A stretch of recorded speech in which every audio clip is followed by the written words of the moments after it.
Dear parents and student, welcome to Erudite School of Learning, Fatehnagar. Mobile number 7568077458.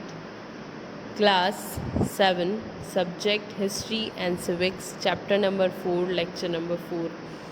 If you have any doubt in this lecture, then you just need to write in your notebook. Whenever your school class will be open, then you may clear to related teacher. इस lecture से related कोई भी doubt है अपनी notebook में लिखें. जब school open हो तो सब्जेक्ट रिलेटेड टीचर से डिस्कस करें.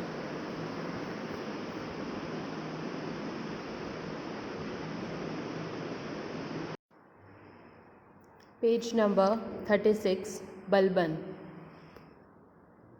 1266 CE to 1287 CE. During the reign means शासनकाल of Nasiruddin Mahmud, the youngest son of Iltutmish, Ghiyasuddin Balban ruled the state of his regent. Regent means राज का प्रतिनिधि.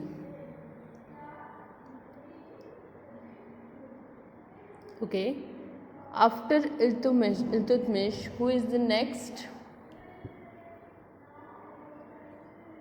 राज्य का प्रतिनिधि था, वो किंग नहीं था, है ना. Nasiruddin was a weak ruler and spent most of his time in prayer. Nasiruddin was not a good ruler and he spent most of his time in prayer and all.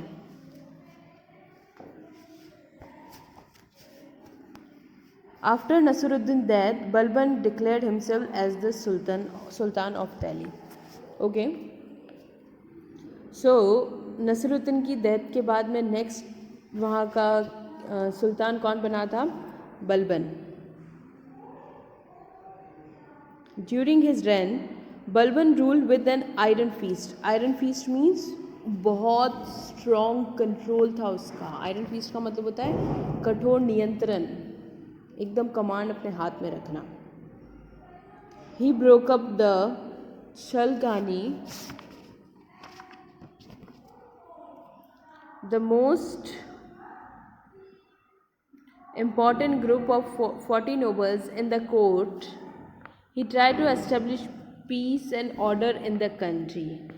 He is very controllable sultan, but he maintained peace in their country. Okay, वो भली बहुत ज़्यादा strong था, ruler था, but उसने अपनी country में piece, शांति बना रखी थी.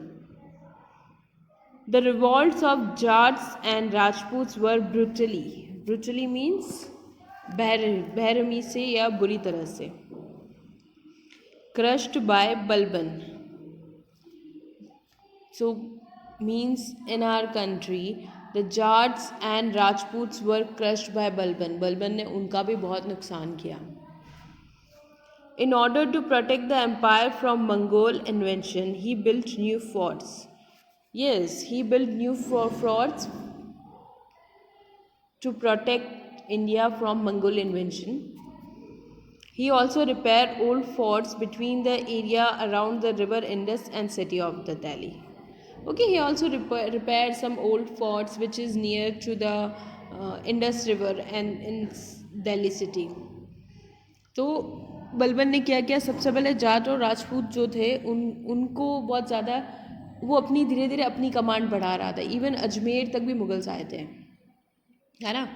मेवाड़ में नहीं आए थे, मारवाड़ तक मुगल्स आए थे. तो जाट्स और राजपूत को भी बहुत नुकसान पहुंचाया और उसने इंडिया को प्रोटेक्ट करने के लिए मंगोल से बहुत सारे फोर्ट बनवाए और जो इंडस रिवर और दिल्ली के आसपास जो फोर्ट्स हैं उन्हें रिपेयर भी करवाया. Balban believed in divine kingship means Divya Raja. Divine kingship means वो मतलब वो एक तरीके से वो खुद को गॉड मानता था लोगों के लिए, है ना. तो उसे लगता था कि मैं इनका हेड हूँ, मैं इनका केयर टेकर हूँ, तो मुझे अपनी सोसाइटी का पूरे अच्छे से ख्याल रखना है. वो बहुत ऐसा रिस्पॉन्सिबल किंग था. He considered himself as the deputy of God on the earth. His court was organized along the pattern of Persian royal court. His court means the meeting area, designed like Persian royal court. He introduced the Persian customs, and he introduced the Persian custom. What is the custom? Sajda और prostration. What's this? इन दोनों का मतलब होता है घुटने take कर, सिर झुक कर प्रणाम करना. ये जो सिस्टम है ये किसने लाया था? बलबन ने लाया. एंड पाबोज मीन्स पैर छूना, और kissing the feet of the king in the court. तो ये एक नया रूल लेकर आया था बलबन. सबसे पहला सिजदा मीन्स घुटने टेक कर और सिर झुकाकर प्रणाम करना, और सेकंड पाबोज मीन्स पैर छूने वाला, पैर छूना. Balban restored internal peace and took steps to improve the defense of the north-west frontier to thwart. है ना? तो उसकी डिफेंस स्ट्रेटजीज बहुत अच्छी थी, तो मंगोल्स को उसने कहीं से भी आने नहीं दिया. थ्वाट मीन्स नाकाम किया. He was a patron of learning and promoted architecture and Islamic culture.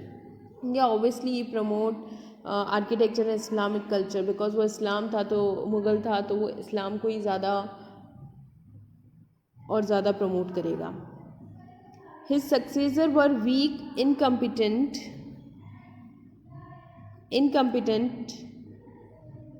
The throne was eventually captured by Jalaluddin Firoz Khalji in 2090 CE and bringing an end to the slave dynasty. Okay, but उसके बाद जो next successor जो आया, जो next head बना उनका, सुल्तान बना next, वो इतना ज़्यादा अच्छा नहीं था, इतना स्ट्रॉन्ग रूलर नहीं था. उसका नेम था जलालुद्दीन फिरोज़ खिलजी, जो कि और फिर इसके बाद स्लेव डायनेस्टी का एंड हो गया था.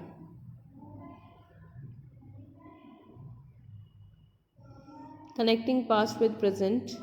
Here you can see the picture, an example of dome. Balban's tomb is considered to be the first structure in medieval India which comprises a dome as an arch. This style of architecture eventually became a mark of all future medieval Indian Bungalows such as Taj Mahal. Okay, Balban's tombs. You can see the dome, half circle. This type of architecture is first used by Balban in India. Then after Shahjahan make Taj Mahal resemble to this tomb, है ना? तो Balban first ऐसा था जिसने अपनी खुद की जो tomb बनवाई थी वो ऐसी बनवाई थी, मतलब कर्व वाली, semi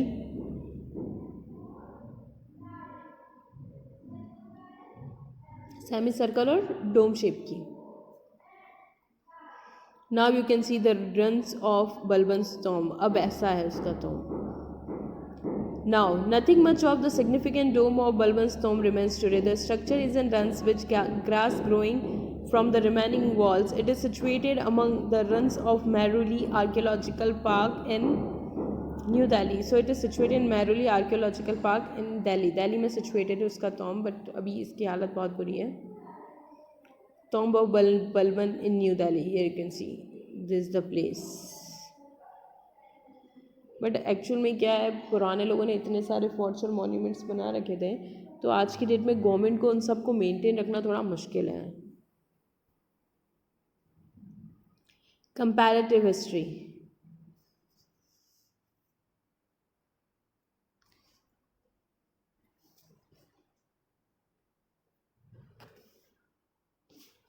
Genghis Khan and Kublai Khan. Here the two rulers we discuss about. The Mongols swept into China first under Genghis Khan and then under Kublai Khan and established the Mongol dynasty. Okay.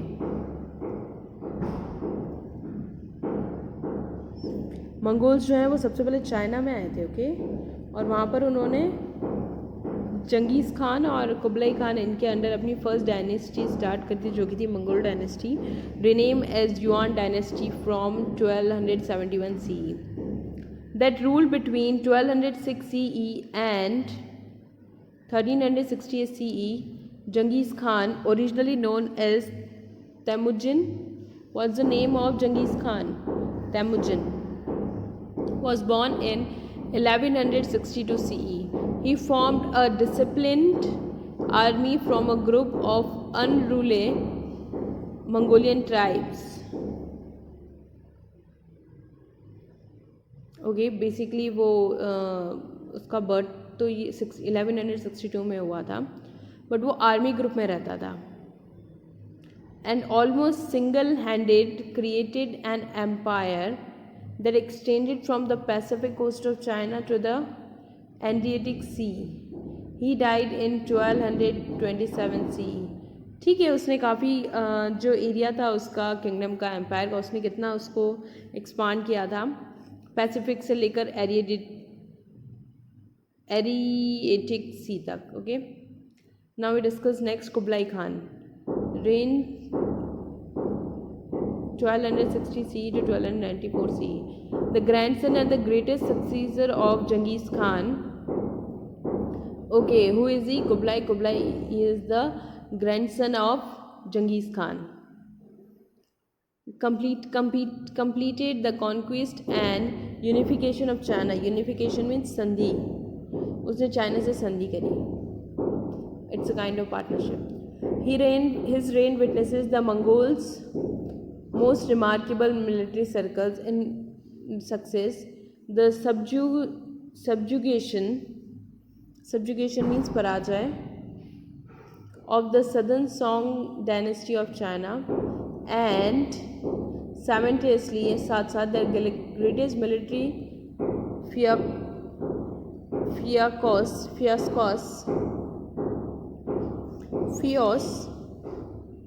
the failed naval expedition. Naval expedition means नौसेना के through जो युद्ध किया जाता है उससे naval expedition कहते हैं. अगेंस्ट जापान के अगेंस्ट किया था and Java. Kublai sought to govern rather than to expoliate and devastate. Devastate means उजाड़ना. The vast domains means इलाका. Bequeath यानी वसीयत to him by 2 generations of Mongol conquest. Okay, क्या किया बेसिकली उसने?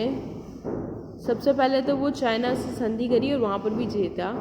ठीक है, जीतने के बाद उसने बट चाइना में तो उसका अच्छा खासा कंट्रोल था, बट जब उसने जापान और जावा में भी सोचा मेरा कंट्रोल हो तो वहाँ पर वो हार गया. वहाँ पर उसने फेलियर फेस किया. Kublai sought to govern rather than exploit and devastate. But हाँ, वो उसके इलाके को काफ़ी अच्छे से मेंटेन करता था. Marco Polo, the Vietnam traveler, visited his court, and it is form of his accounts that we come to know about Kublai Khan.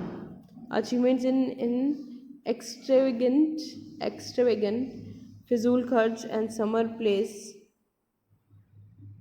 Janadu.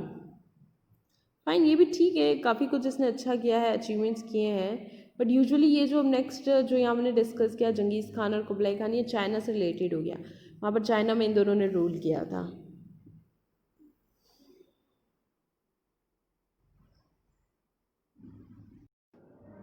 Okay, your today's homework, class 7, subject history and civics, chapter number 4, lecture number 4.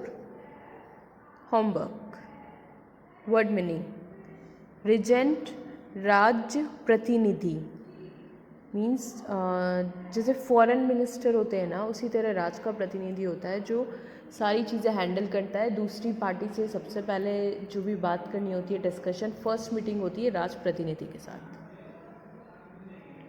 Iron feast कठोर नियंत्रण, strong control. Brutally बुरी तरह से या बेरहमी से. सिजदा घुटने take कर और सिर झुकाकर किया जाने वाला प्रणाम. पाबोस पैर छूने वाला प्रणाम. यूनिफिकेशन संधिकरण. सब्जुगेशन पराजय.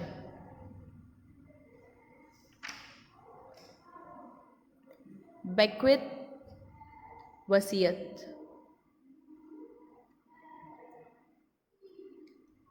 फ्योस, नाकामयाबी। नवल एक्सपीडिशन, नौसेना अभियान। डिवास्टेट, उजाड़ना। डोमेन, इलाका। So, complete your work and send your daily homework before 9 o'clock every day in good handwriting on this WhatsApp number 7568077458। Daily 9 बजे से पहले आपको अपना होमवर्क रफ नोटबुक में गुड हैंडराइटिंग में करके स्कूल के व्हाट्सएप नंबर 7568077458 पर सेंड करना है। Thank you, have a nice day.